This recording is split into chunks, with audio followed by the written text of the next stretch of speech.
hands-on learning is the best learning for young children because it's where they actually do everything. They try everything, they experiment with everything. It's where children are active in their own learning. And it suits them because they're kinesthetic learners. The more they touch things and manipulate things, the more they learn.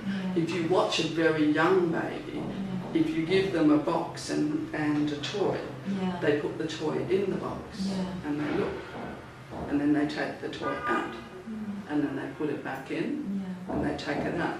They repeat what they're doing over and over again, and each time they learn a little bit more, because sometimes they might actually not put it in into the middle of the box, it knocks the side of the box. So they learn a little bit about spatial awareness when they do that. Oh, that was different, it didn't go in easy.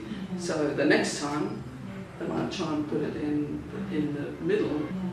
And one thing I think is very good about hands-on learning is the way other teachers or caregivers see the child, right? Yes. See them as capable and active in their own learning, and see them as individuals. Yeah, right. Because some of us learn very well from reading. Yeah.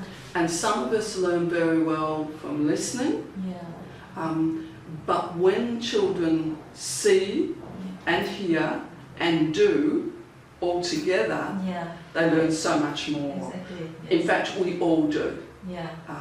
We tend with adults to actually do more telling, but when we actually let adults join in and do the task, they actually have more fun and they actually learn. And I think there was a wonderful quote that what we learn with pleasure, we always remember. Yeah, right. And that's what children are doing every single day. Yeah. Thank you.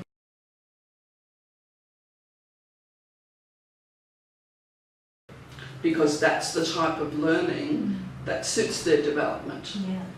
As we just talked about, they can't sit still in a chair for a long period of time. And even if they could do that, they're only going to hear the information. And sometimes hearing it doesn't make sense, because if they don't understand the words being used, then they're not going to make any sense of it.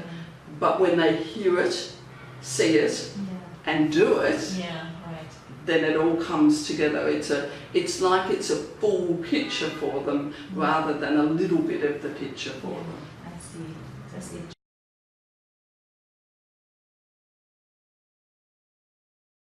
Okay.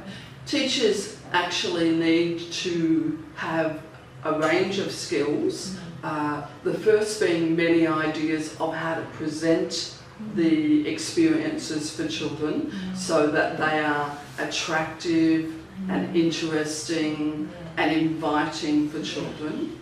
But then the second lot of skills that they need to have is how to engage the children in the learning. So questioning, explaining, observing the children, making suggestions, adding more equipment if needs be. Teachers need to take an active part in the learning. They need to be with the children and at their eye level so that they can be part of the learning. And when children are maybe making mistakes, the teachers need to choose whether this is the time to tell the child they're making a mistake or wait and see whether the child can figure out that it's a mistake themselves. So teachers need to be highly skilled in observing children and knowing when to almost jump in and help or stay away and let the child decide for themselves. Of course, that depends on the age of the child.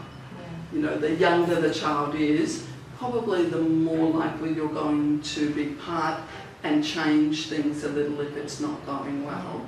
But with 4 and 5-year-olds, you're going to let them make those mistakes. Because it's very well known that with every mistake we make, we learn more. Right. If we get it right the first time, then we know how to do it. But when we make mistakes, it makes us think more about, oh, well, maybe I should have tried this way. Ah, yes, that would probably work much better. And again, it adds more information to our beautiful brain that has so many thoughts in it all the time. So the teacher's role in hands-on learning is really important, even though sometimes it probably feels like they're not doing enough because they're not standing there and they're not telling the children about dinosaurs and where they came from. But they're doing that when they sit down with the group of children and the dinosaurs are there and they ask the questions.